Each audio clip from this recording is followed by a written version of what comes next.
Quem loca e quem vende imóvel vai pagar mais tributo com a reforma tributária? O setor imobiliário já previu que é um setor que vai ser mais impactado com a reforma tributária. Tanto que, desde lá, fundos imobiliários, o setor vem já olhando para isso e, de certa forma, encarando como uma situação nova. Entrando especificamente sobre venda, quais foram as principais diferenças assim, que quem vende imóvel vai sentir? O que o legislador ele colocou? Ele separou aquela pessoa que compra um terreno e vende um terreno daquelas pessoas que compram um terreno, constrói para fazer a venda depois da casa. Então são duas situações que a lei trata de forma diferente. Ah, mas aí então agora eu vou pagar só isso de tributo? Não, você vai continuar pagando imposto de renda, mais o IBS e a CBS.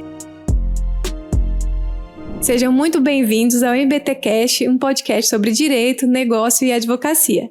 E hoje o nosso podcast é sobre a reforma tributária no setor imobiliário e nós recebemos aqui o nosso sócio fundador, Rodrigo Totino. Ninguém melhor para falar de tributário, né, a não ser Rodrigo Totino. Seja bem-vindo, Rodrigo, ao nosso podcast. Obrigado. Ao seu podcast, na verdade, né? Seja bem-vindo ao nosso podcast. Obrigado. Sempre um prazer. Vamos conversar um pouco de reforma tributária, né? Temos conversado bastante sobre esses assuntos. Isso. Acho que é legal para o público em geral acompanhar, entender um pouco das mudanças. Sim, nós fizemos 2 palestras, né, sobre esse tema, fizemos em Vilhena, né? recentemente, e aqui em Paraná, e a gente percebeu o quanto a população tem se preocupado com esse tema, mas ao mesmo tempo tem poucas informações, né, muitas dúvidas, algumas confusões, né, às vezes escutam falando assim, todo mundo vai pagar tributo que vende ou que loca imóvel, né, e aí esse tributo, assim, necessariamente os que vêm com a reforma tributária, né, IBS e CBS. Então a gente vai hoje responder alguma dessas perguntas e esperamos contribuir aí com as pessoas que têm dúvidas sobre esse assunto, né? Bora, vamos lá. Sim. Rodrigo, pra gente começar, assim, uma abertura, assim, bem geral. Quem loca e quem vende imóvel vai pagar mais tributo com a reforma tributária? Sim. Acho que a resposta muito direta é sim. A gente sabe que pra nós o direito é difícil, né? Dar uma resposta né? Sim ou não, né? Geralmente depende, né?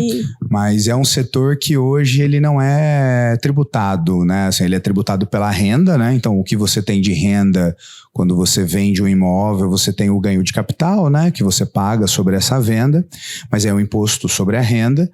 E quando você loca imóveis, você também paga imposto sobre a renda daquela receita da locação.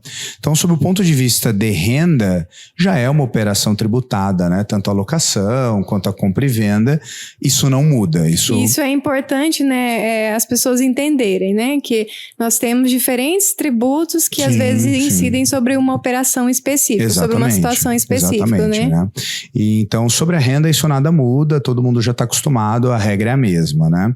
Agora, o que muda e vai impactar muito a partir já do ano que vem, né, que começa de fato a transição, é que nós vamos ter 2 novos impostos no nosso sistema. Né? Então a gente vai ter a IBS e CBS, que popularmente, né, estamos chamando isso de IVA, mas são 2 impostos distintos que vão começar a incidir sobre diversas operações e operações que antes não eram tributadas. Então acho que o mercado imobiliário, né, desde quando a reforma tributária foi aprovado na emenda constitucional lá no final de 2023, o setor imobiliário já previu que é um setor que vai ser mais impactado com a reforma tributária, né? Tanto que, desde lá, fundos imobiliários, né?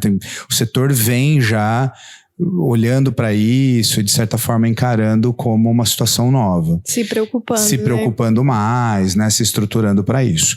Então, hoje, né, de uma forma muito clara, quem aluga um imóvel na pessoa física, digamos assim, ela paga lá o imposto de renda sobre essa receita, mas ela não paga ICMS, ISS, ela não paga nenhum imposto sobre essa locação, porque a locação de bem imóvel, né, é entendido como não é uma prestação de serviço, então não tem que pagar ISS hoje, e também você não está circulando mercadorias, então você também não paga ICMS.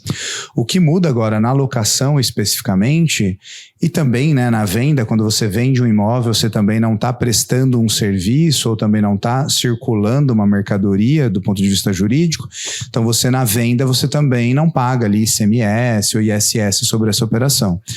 O que muda agora é que com IBS e CBS surge um novo imposto que você tem que pagar nessas operações. Então hoje, quando alguém for locar um imóvel, e já já a gente vai entrar nessas peculiaridades, né, de pessoa física, pessoa jurídica, mas quando você loca um imóvel, agora, além de pagar o imposto de renda sobre a receita dessa locação, você tem que pagar um novo imposto, né, que é a CBS e o IBS, o IVA, né? Sim. A mesma coisa na venda, quando você vai vender um imóvel também, além do ganho de capital que já é pago, vai ter um novo imposto a ser pago, né? Novos impostos, que é o IBS e a CBS. E essa é uma dúvida que geralmente as pessoas têm, né? Porque como eles entendem tributo como uma coisa só, aquilo que eles pagam para o fisco, é difícil às vezes eles distinguirem que essa situação que a gente está conversando da reforma tributária não vai mudar em nada o imposto de renda, né? Ele vai continuar recolhendo ali imposto de renda, seja ganho de capital ou o que vem ali da locação, né? E o que a gente vai ter agora, de fato, é como você disse, que é um novo tributo, né? Incidindo aí sobre essas operações de locação e de venda, né? Exato. Que gera um impacto muito grande. E a gente percebeu muito, né, essa dúvida nesses eventos que a gente teve, das pessoas sempre levantando, né? Ah, mas aí então agora eu vou pagar só isso de tributo? Não, você vai continuar pagando imposto de renda, mais, né, o IBS e a CBS, né? Sim, sim. É complicado porque como é uma operação que ela não era tributada com outros impostos, né? Quando você fala, olha, vai surgir um novo imposto e esse novo imposto vai começar a incidir sobre uma operação que antes não era tributada, é complicado porque o mercado hoje, né, quando a gente vê algumas informações e tal, é muito no sentido de a reforma tributária só está substituindo, na verdade está simplificando e só está substituindo o que já existia, trazendo uma simplicidade, né? A gente ouve muito esse discurso. Então, esse foi o propósito, né? Que o governo, né, instituiu a reforma. É a bandeira do governo, né? É uma reforma que é do governo, né? Certo. Então, a propaganda do governo a gente está fazendo essa reforma para simplificar os impostos sobre consumo, né? Sobre consumo de bens, consumo de serviços. Então, o que foi vendido a gente está tirando o PIS e COFINS, está tirando o ICMS, está tirando o IPI, está tirando o ISS e a gente vai juntar tudo isso em um único imposto chamado IVA e ele vai ali se desmembrar em IBS e CBS. Então a gente está simplificando todo o sistema.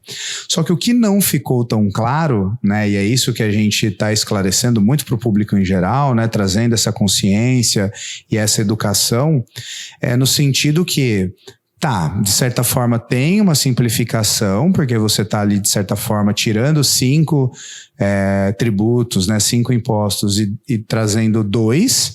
Então, você está tirando 5 e trazendo 2, você está, de certa forma, simplificando.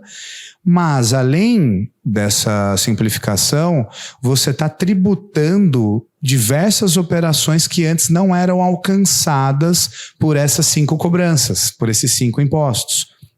Então, acho que essa virada de chave que a população precisa entender, diversos empresários já entenderam, né? Mas especificamente nessas operações imobiliárias, às vezes as pessoas fazem isso muito na pessoa física, né? É justamente por isso, né? Não tem tanta profissionalização, não né? tem Não tanta profissionalização. Exato. Então é um pouquinho mais difícil, às vezes, algumas pessoas entenderem, né? Porque o empresário, ele já está ali mais no dia a dia, lidando, né, com impostos, com alterações, todo dia. Então ele consegue virar essa chave mais fácil. E para ele consegue entender, de certa forma, isso daqui antes não era tributado, agora vai passar a ser. Beleza.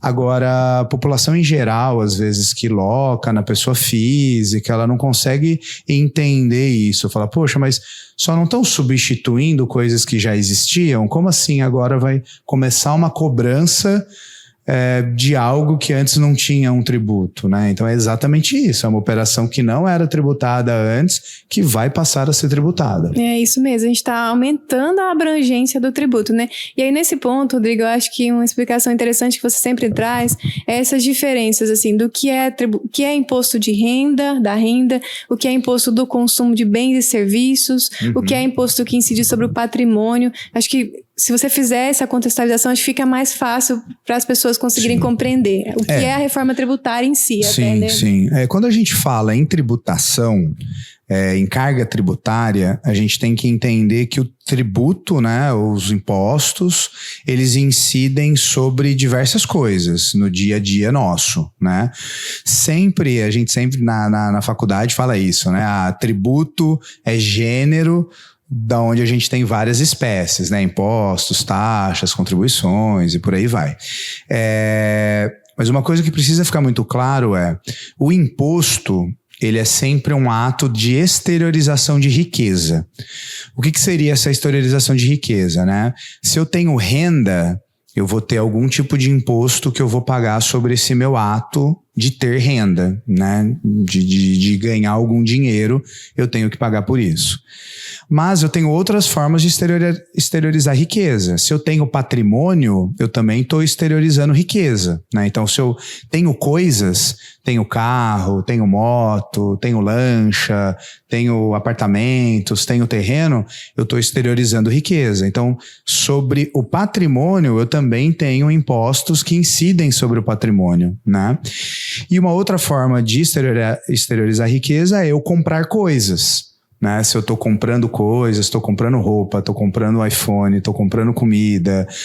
Quando eu estou comprando alguma coisa ou quando eu estou tomando um serviço, quando eu vou num salão cortar cabelo, fazer barba, quando eu contrato um dentista, quando eu contrato um médico, isso também é uma exteriorização de riqueza, né? Porque eu estou ali comprando coisas, seja mercadoria ou eu estou comprando serviços. Então também incide impostos sobre isso. Então aí que a gente fala, né? A gente tem impostos sobre renda, sobre patrimônio e sobre consumo de bens e serviços, né? Então os impostos, eles se subdividem a isso. Quando a gente vai além dos impostos e olha para taxas, aí também, né? Quando eu tenho ali um serviço público envolvido, eu tenho um serviço de fiscalização envolvido, eu também tenho que pagar uma taxa por aquilo. Ou quando eu tenho contribuições, né? E aí é mais no meio empresarial. Quando eu tenho empregados, eu tenho as contribuições sociais que têm que ser pagas, né? Então a gente tem dentro do dia a dia nosso uma série de cobranças, né, de valores que a gente paga para o Estado. E aí a reforma tributária, quando a gente fala na reforma mais densa que teve agora, ela não foi para mudar todo esse sistema, né? Esse é um ponto muito importante, né, para se compreender. Exato. Porque quando se fala, parece que é a mudança de tudo, reforma completa, né? Completa. E não é. A reforma pontual que a gente vem conversando bastante é uma reforma pontual sobre o consumo. Então, quando eu compro coisas ou quando eu tomo serviço, né, é sobre isso que a reforma tributária ela está abarcando maior. E apesar dela ser pontual, ela tem um impacto muito grande, né, por causa da representatividade da arrecadação, né? Exato, porque quando a gente olha para todos esses impostos, esses tributos no Brasil, o consumo, ele é o que representa uma arrecadação muito grande, né? Praticamente metade de tudo que é arrecadado para os cofres públicos vem de impostos sobre consumo de bens e de serviços, né?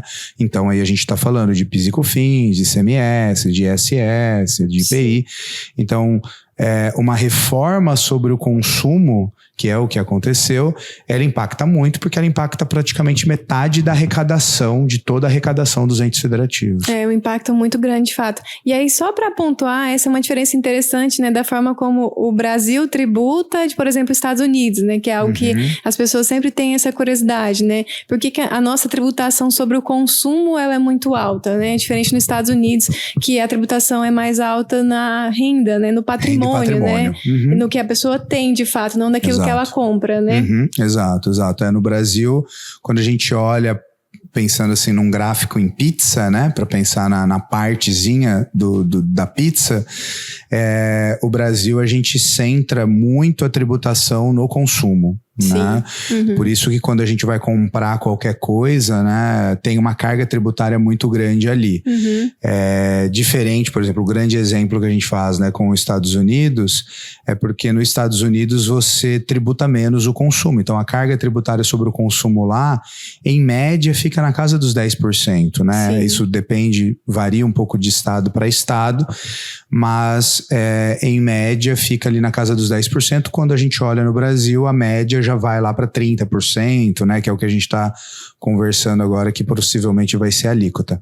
É claro que 30% é uma alíquota referencial, tem coisas que vai pagar menos, tem coisas que vai pagar alíquota referencial, né, e a gente sabe que quanto mais exceções tem, né, maior é essa alíquota, porque precisa chegar ali no meio termo.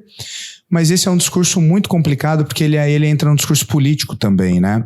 Quando a gente fala isso do consumo, que o consumo no Brasil é muito tributado, a carga tributária no Brasil é muito pesada, e a gente faz essa comparação com os Estados Unidos, sempre vem aqueles defensores da tributação que falam, mas o Brasil, em contrapartida, o Estado entrega muita coisa comparado com países mais liberais como os Estados Unidos. Sim, né? É uma discussão bem complexa, né? Aí a gente entra numa discussão complexa que no Brasil você tem a saúde sendo custeada pelo Estado, você tem uma boa parte da educação sendo custeada pelo Estado, Sim. segurança pública em tese, você tem assim...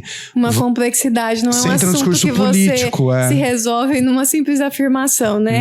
Não, porque você em contrapartida tem uma carga tributária mais elevada, o Estado é muito maior, né? Aí a gente entra naquela discussão política do tamanho do Estado, aí a gente já entra em teorias econômicas, uma discussão que a gente não vai trazer nesse podcast, não, né? Vamos... Mas agora que a gente entendeu, Rodrigo, que a reforma tributária que a gente está falando, né, nos últimos tempos, é sobre o consumo, que ela é pontual, mas muito significativa, né, porque a gente tem ali uma representatividade de quase 50% da arrecadação.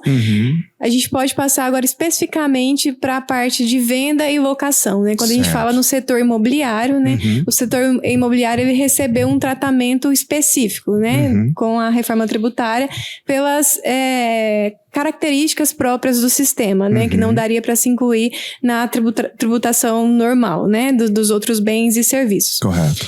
Entrando especificamente sobre venda, falando da venda, quais foram as principais diferenças, assim, que quem vende imóvel vai sentir?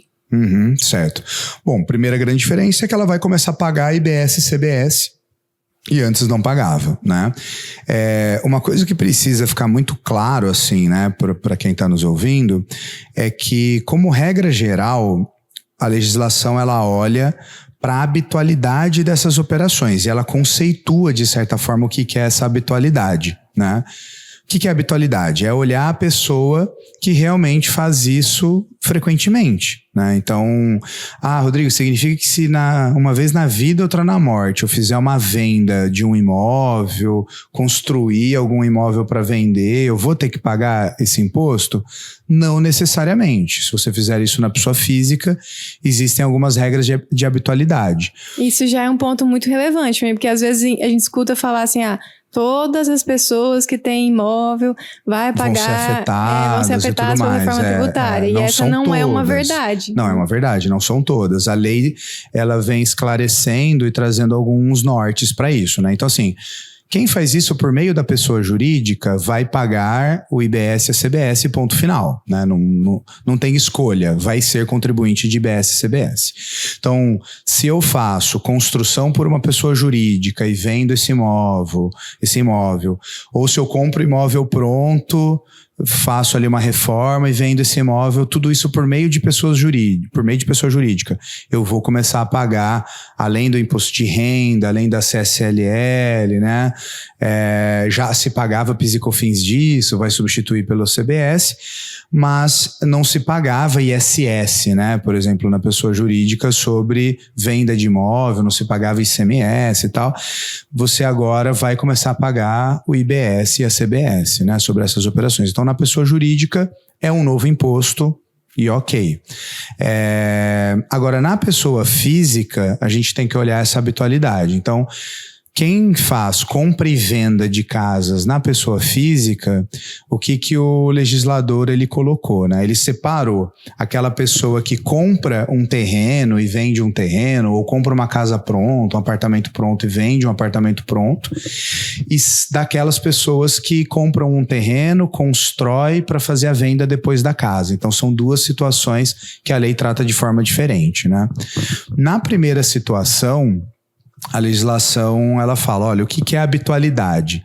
Bom, a habitualidade eu vou olhar para essa pessoa física, vou olhar para o ano calendário anterior e vou ver se essa pessoa comprou e vendeu mais de 3 imóveis naquele ano calendário, né? Então eu olho para os últimos 12 meses e faço ali, essa pessoa está comprando e vendendo mais de 3 imóveis ali?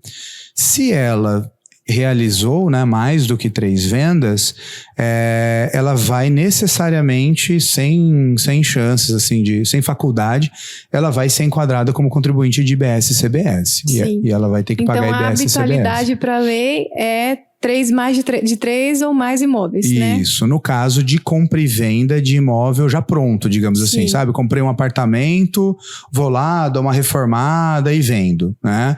Comprei uma casa, fico ali com essa casa um tempo, vou lá e vendo.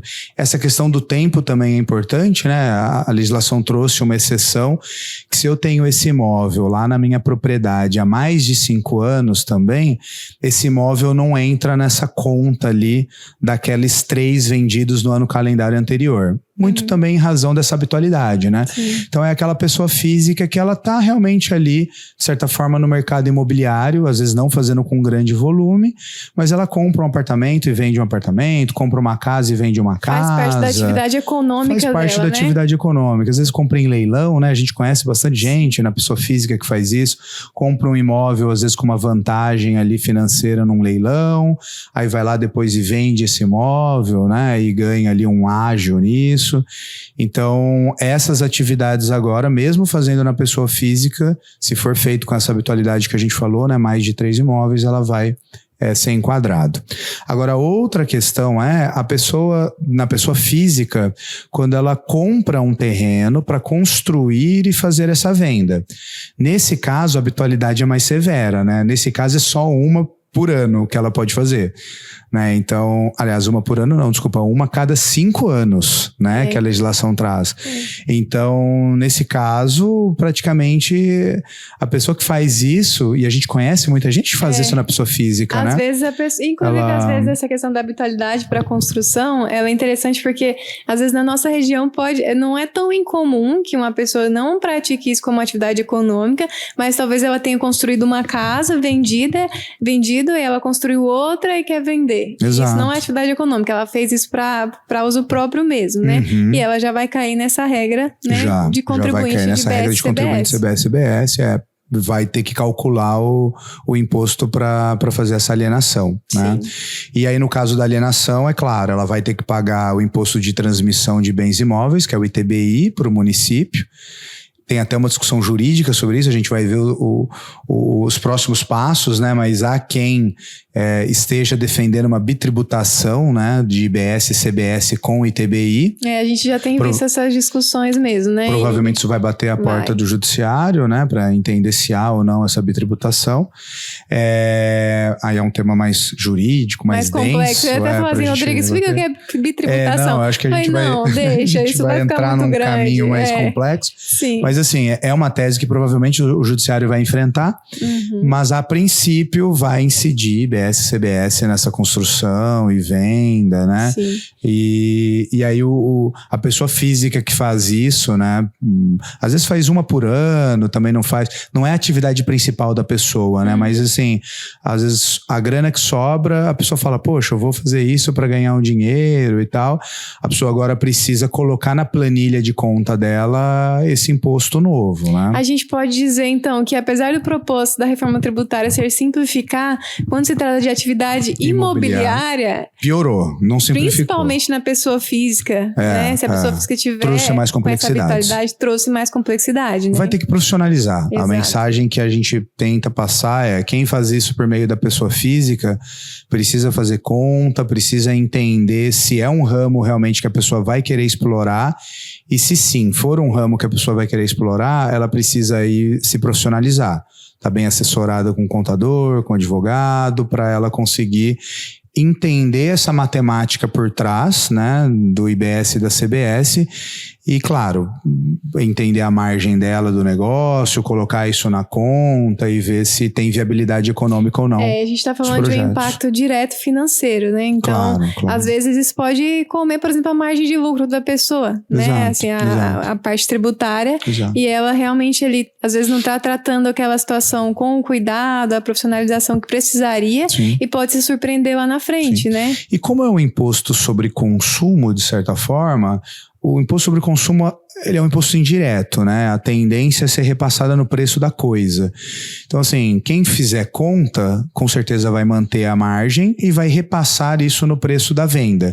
Isso é bem interessante, né? Isso só dá para fazer isso antes de vender, né? Claro. Você não consegue fazer depois, por isso que a pessoa vai ter que estar bem assessorada. E pelo contrário, a fiscalização pode vir depois, né? Que é uma coisa e aí comer a margem dela. Exatamente. Se ela fez os cálculos errados. Então, sim, é importante ela estar bem assessorada para fazer essas contas.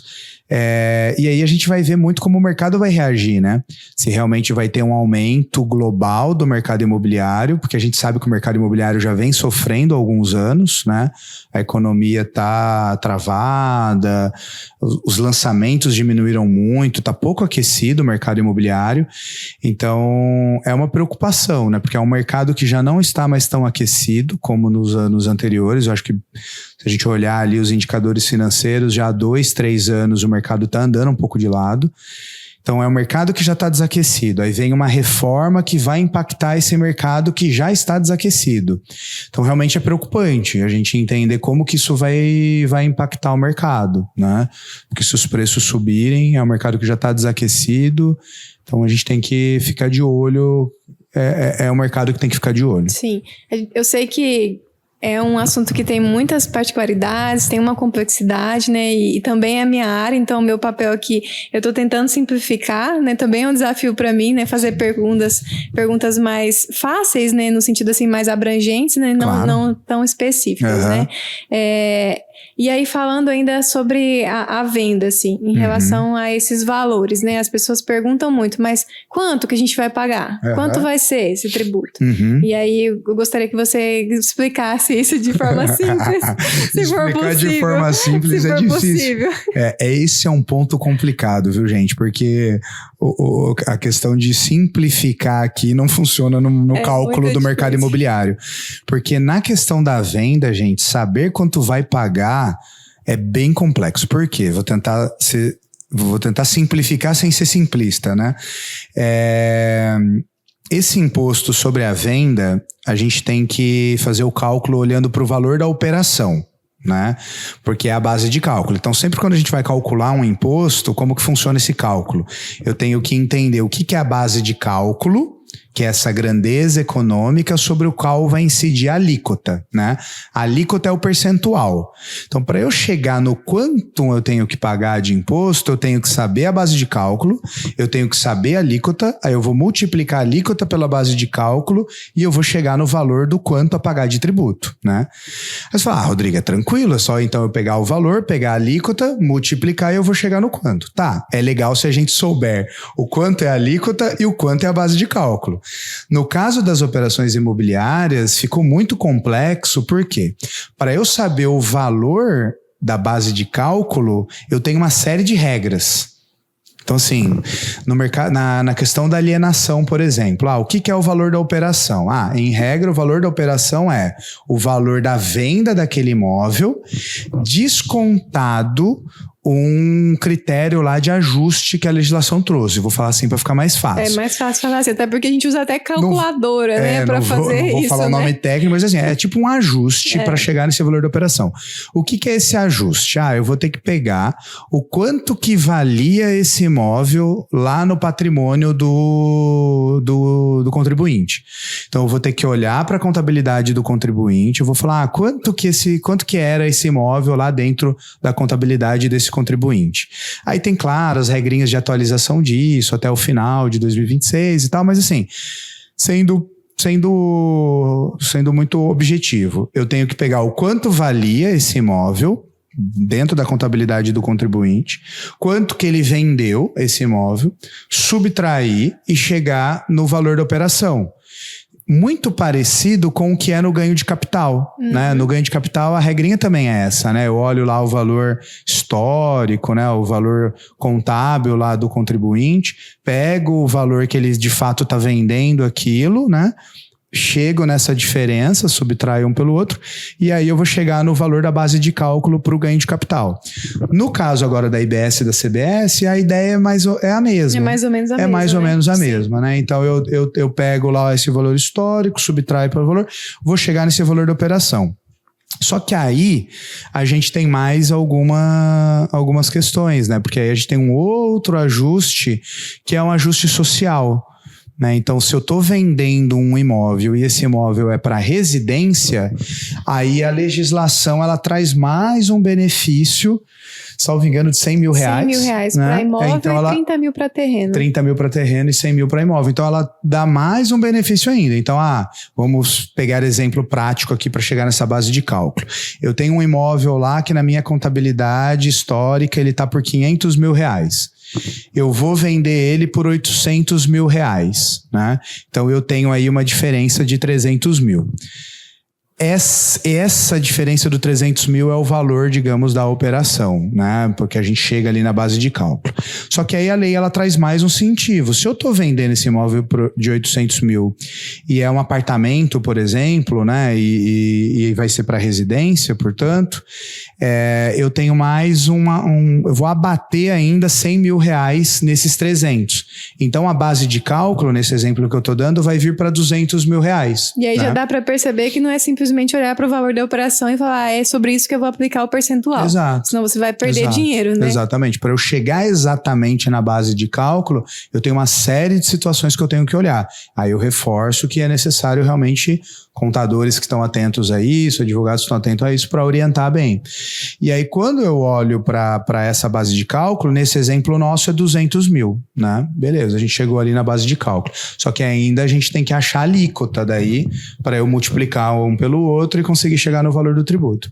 Como que vai funcionar a alíquota? A gente ainda não tem essa alíquota cravada, o quanto será, porque a gente está no ano teste, que é 2026. Quando a gente olha para as pessoas ali que estão calibrando esse valor, todo mundo fala que vai ficar algo em torno entre 28% a 30%, né? Então, vamos supor que feche em 30% essa alíquota referência do IBS e da CBS. 1/3 mais ou menos vai ser CBS, 2/3 vai ser IBS. Mas né? O contribuinte no final só vai sentir uma coisa que vai ser o IVA. Que vai ser o IVA, Daí isso. o IVA, né? Tecnicamente IVA a gente vai chamar de IBS, CBS, que é o nome técnico desse imposto e dessa contribuição. Mas para o contribuinte no dia a dia é o IVA, que é o Imposto sobre Valor Agregado, né? Rodrigo, então eu vou pegar o 30% e vou multiplicar pelos 200 mil? Não, ainda não, porque no caso do mercado imobiliário, trouxe um regime diferenciado, né? Um regime específico para isso, né? Vamos entrar aqui na diferença de regime específico, regime diferenciado, mas assim... Isso não é para esse momento, é para sala de aula, né? Para discussão técnica. Não pra... Aqui no podcast é para a gente tentar simplificar, isso, né? Exato. O que a legislação trouxe no caso do mercado imobiliário? Para complicar também, a lei trouxe uma regra para locação e uma outra regra para compra e venda de imóveis, né?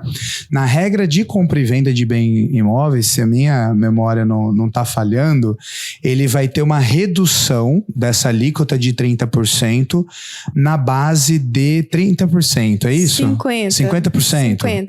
50%. E locação 70%. Então, locação a gente paga 30% que é na locação. Compra e venda a gente paga 50%. Perfeito. Reduz pela metade, né? Então, se for 30%, IBS e CBS, vai cair para 15%. Aí sim, eu tenho agora como fazer o cálculo. Eu pego lá, então, os 200 mil da base de cálculo, pego os 15% de alíquota, porque é o 30% reduzido ali por 50%, e aí eu vou multiplicar, então, 15% de 200 mil vai ser o valor de IBS e CBS que eu tenho a pagar, né? A gente já percebe que, apesar da sua didática, né, que é muito boa, você conseguiu explicar de forma didática, mas não é simples. De fato, não é simples, né? Tem muitas Não é simples porque tem muito redutor, Sim. tem essas alíquotas diferenciadas, então não é algo simples de fazer o cálculo, não. Sim. Fora tudo isso ainda, a gente tem o sistema não cumulativo, que é o quê? O sistema de créditos. Então também aí é uma outra complicação, porque eu vou poder, no dia a dia, tomar créditos das coisas vinculadas ao negócio, né? Então, eu consigo ainda diminuir ainda mais o valor do tributo. Por isso que é muito difícil hoje a gente cravar qual que vai ser a alíquota efetiva, assim, né? A carga tributária efetiva sobre essas operações. Porque a nominal, a gente consegue fazer esse cálculo, né? Que foi o cálculo que nós fizemos. A gente chama isso de referência nominal. Agora, isso não significa que é o impacto final que o contribuinte vai ter de carga, né? Porque a gente vai ter que olhar para esse sistema de créditos, né, dessas operações e entender o que a gente vai conseguir gerar de crédito nessas operações. E aí, quanto mais crédito eu gerar, a minha alíquota efetiva fica diferente, né? Sim. Então, isso vai quem está trabalhando no mercado imobiliário vai fazer toda a diferença, entender muito bem esse sistema da não cumulatividade, dos créditos que pode tomar nessa cadeia de alienação de imóvel ou na cadeia de locação para conseguir, de fato, pagar o menor possível, né? E a gente fala isso muito no contexto, assim, tanto de você não conseguir repassar esse valor, não entender exatamente qual é o valor, né, para repassar, tanto como achar que é um valor menor, mais alto e às vezes inflar demais e perder competitividade porque você não está considerando exatamente o que de fato é a carga tributária e está aumentando o valor, né?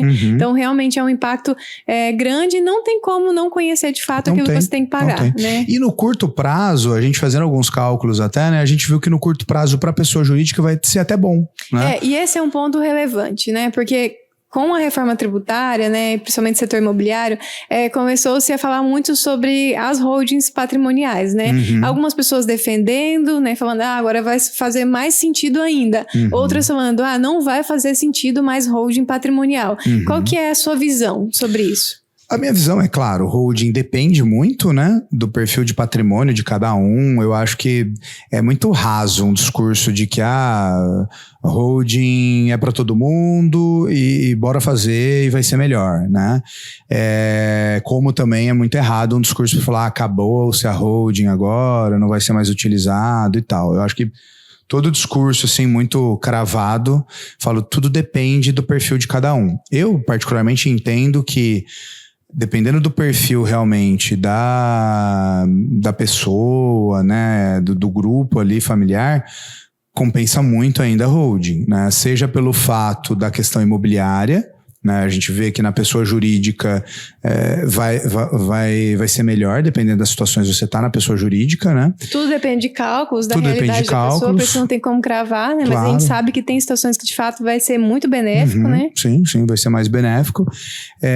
Fora a parte de organização, né? De você realmente profissionalizar tudo isso, organizar, gerir melhor, né? Então você tem às vezes um ganho de eficiência muito na parte da gestão também, né? Sim. Então tudo isso tem que ser colocado na balança, não só ficar olhando a eficiência tributária, mas junto com a eficiência tributária também numa eficiência operacional, né? Certo. Isso é muito importante. É muito importante mesmo. E olhar também agora a questão das altas rendas, né? Que aí é uma outra reforma, né? Sobre as altas rendas e tudo mais, sobre o imposto de renda mínimo, que impacta muito também. Então eu vejo a possibilidade de holding para essas estruturações de alta renda. O sistema em si ele se conversa muito, né? Então é muito difícil a gente falar especificamente de uma coisa só sem olhar para outras situações e levar em consideração. E Exato. até isso que se justifica uma assessoria de profissionais que tem esse conhecimento mais abrangente, né? Que consiga olhar para a situação como um todo, né? E não tome decisões baseado, às vezes, numa situação só, né? Sim. Rodrigo, a gente falou muito sobre a venda, né? Porque de fato tem muitas variáveis ali na venda. E a gente sabe que a reforma tributária no setor imobiliário, ela atinge ali quem faz compra e venda, quem loca imóveis, quem está trabalhando com incorporação, né? Quem trabalha com intermediação, né? Que é essa atividade de corretagem. E é muito amplo o conteúdo. Então a gente optou por trazer mais informações sobre a alienação, a compra e venda. E eu acho que dá pra gente complementar um pouco mais sobre a locação também. Perfeito. Porque às vezes locação, a gente tem muitos inquilinos, né, no Brasil, assim, muita gente que tá alocando, então as pessoas escutam esse tema e falam, isso vai me atingir ou não vai, né? Bom, na locação aí também a gente vira a página e vai para outras regras, né? Na locação, quem tá na pessoa jurídica, sem sombra de dúvidas, vai ter que pagar IBS e CBS, né? Quem já faz locação pela PJ. E o ponto de novidade agora é que pessoa física com habitualidade também vai começar a pagar esse imposto. O que é habitualidade para a pessoa física, né? Diferente lá, que é outra regra na compra e venda, né? Na locação, a habitualidade é pessoa física que tenha uma receita maior do que R$20 mil por mês, né? O que vai dar ali aqueles 240 no ano. Isso dá ali aqueles 20 mil por mês. e que tenha mais de 3 imóveis, né? Então é uma regra cumulativa que eu tenho mais do que R$20.000 e tenho mais do que 3 imóveis para alocação. Se você se enquadrar nisso, obrigatoriamente você vira contribuinte de IBS e CBS. Agora, se você só tem 1 imóvel, 2 imóveis locados e a receita dessas locações não supera R$20.000, continua na pessoa física ali, tranquilo, você não vai ser contribuinte de IBS e CBS, né? Mas também tem uma outra regra na pessoa física que é, independente da quantidade de imóveis, se a tua receita de locação ultrapassar mais ou menos R$280.000, né? Isso daria, salvo engano, 24.000 mês. 24.000 mês. Então, assim, se eu tenho um único imóvel, ou 2 imóveis, e aí, mas o valor dessa receita com locação ultrapassa os 24. Muito comum na locação 25, comercial, né? Locação comercial, claro. Imóveis com valores de locação bem altos aqui na nossa região, sim, né? Sim. E aí, passando disso, então você já vira contribuinte automático também, independente da quantidade de imóveis, se essa tua receita for maior do que 24 mensal, 280 anos. Então aí para essas pessoas físicas elas precisam realmente pensar, se assessorar, fazer cálculo para entender se elas continuam na pessoa física ou se elas vão constituir uma pessoa jurídica para fazer essas alocações por meio de pessoa jurídica. Então quem está nessa situação precisa de forma urgente se assessorar para entender ali como que vai ficar o cenário para o ano que vem, porque para o ano que vem a CBS já vem de forma integral, né? Já vai começar a pagar a CBS sobre isso. E aí como que funciona o cálculo então, né? Sabendo quem são os contribuintes, pensando como que funciona o cálculo da alocação. O cálculo da alocação ele é o valor da operação, o valor da alocação. Então, se eu loco um imóvel por R$2.500, R$2.000, R$5.000, esse é o valor. Fazendo um disclaimer aqui interessante, que no mercado de locação tem algumas pessoas que dão descontos, né, muito alto para pontualidade. Então, o valor da locação é R$3.000, eu vou dar R$500 de desconto. Se pagar aí, até o dia 5. Exato, para pagar R$2.500. Para a base de cálculo da locação, é irrelevante esse desconto que você está dando. Então, vai ser R$3.000 a base de cálculo desse imposto. Então, precisa ficar atento a isso. Então, a base de cálculo é o valor da locação. E atento até para as pessoas ajustarem os contratos de locação, né? Porque, às vezes, ele usa isso para, assim, uma forma de incentivar, motivar financeiramente ao pagamento pontual, mas, às vezes, ele pode estar causando depois um aumento de tributação, né? Exato. Que não vai compensar, né? Exatamente. Tem que olhar para isso. Então, aí a gente chega na base de cálculo, né? Da alocação. Só que aí a gente também tem um incentivo, né, governamental, que é o quê? Governamental, assim, é um incentivo da legislação, que é o quê? Se essa alocação for residencial, eu tenho um desconto nessa base de cálculo. Um desconto de R$600, né? Então, o valor da operação é R$3.000.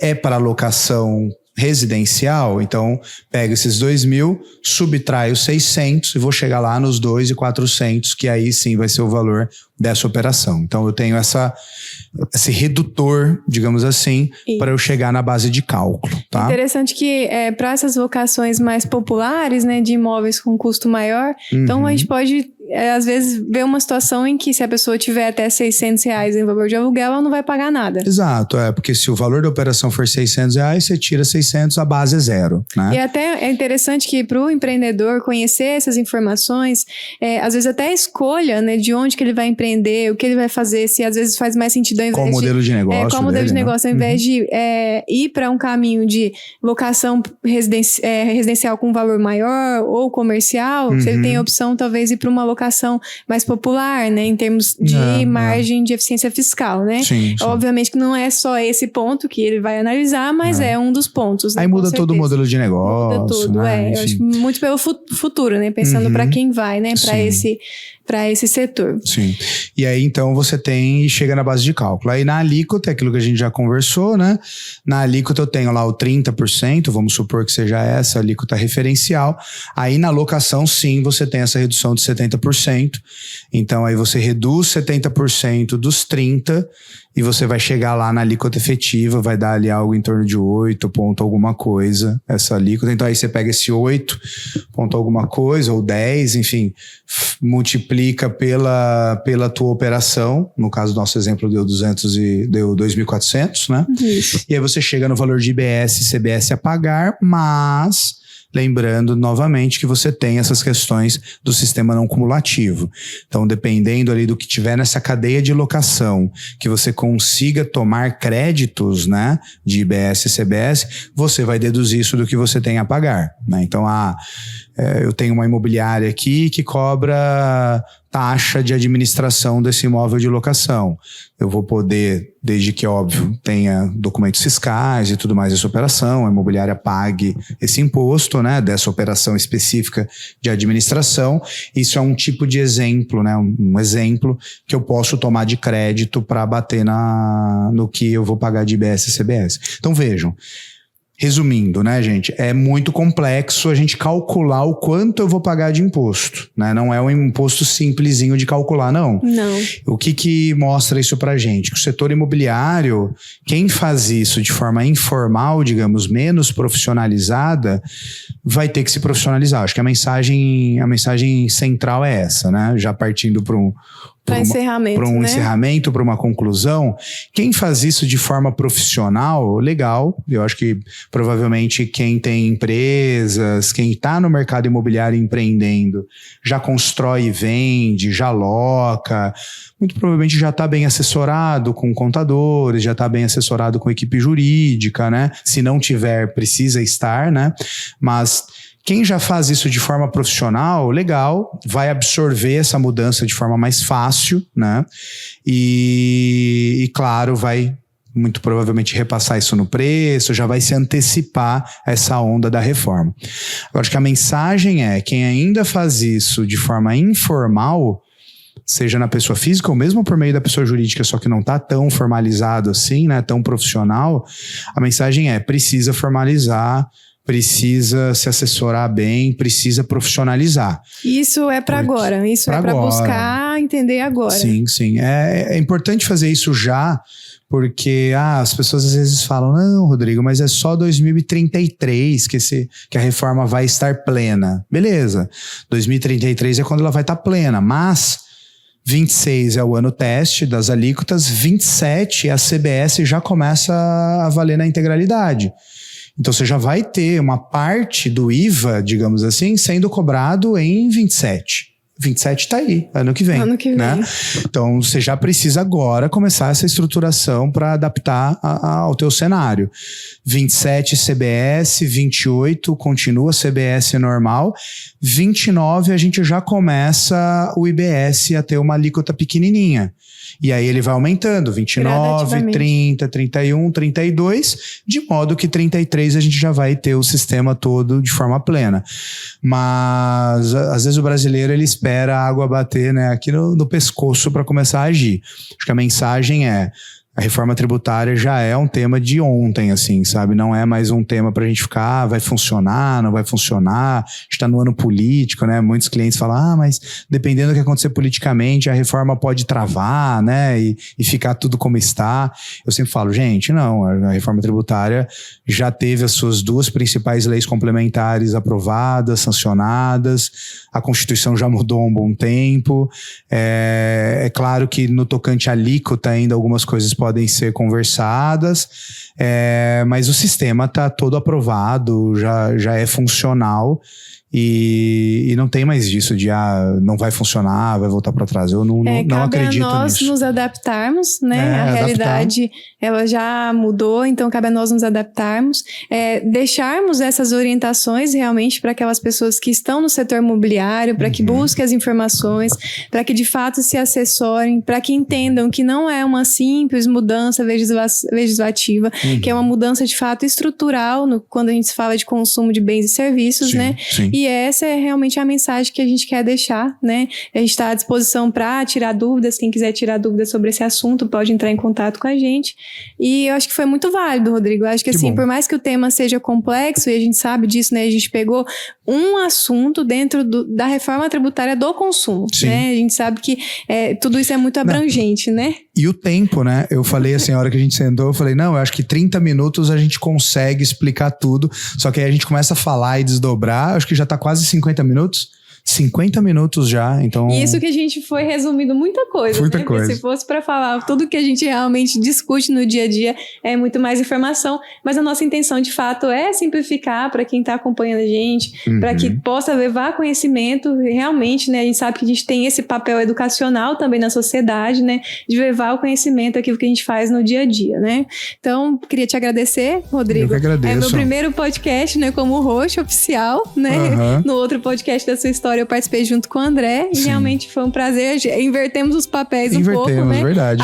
Foi diferente. Diferente, né? O Rodrigo, por hora, parecia que ele estava querendo ele fazer as perguntas, né? Mas realmente para mim também foi, estando na minha área, né? Fazendo pergunta, eu tentei de fato pensar naquilo que ia comunicar de forma mais assertiva, né? Com quem está nos ouvindo, mas realmente foi muito bom. Que bom. E aí agora deixo nas nossas redes sociais para quem quer nos acompanhar, né? A minha é Ediane Alencar. A minha é Rodrigo.Totino. E aí nós temos a do escritório, MBT Advogados, né? No escritório, no Instagram do escritório é onde a gente tem atualizado ali com diversas notícias, enfim, os vídeos, os cortes também do podcast. E vocês também nos encontram no Spotify, né? E no YouTube. Esse no podcast YouTube também vai pro YouTube. Também né? sobre no YouTube. Obrigada, pessoal. Um prazer. Tchau, tchau. Até mais. Tchau, tchau.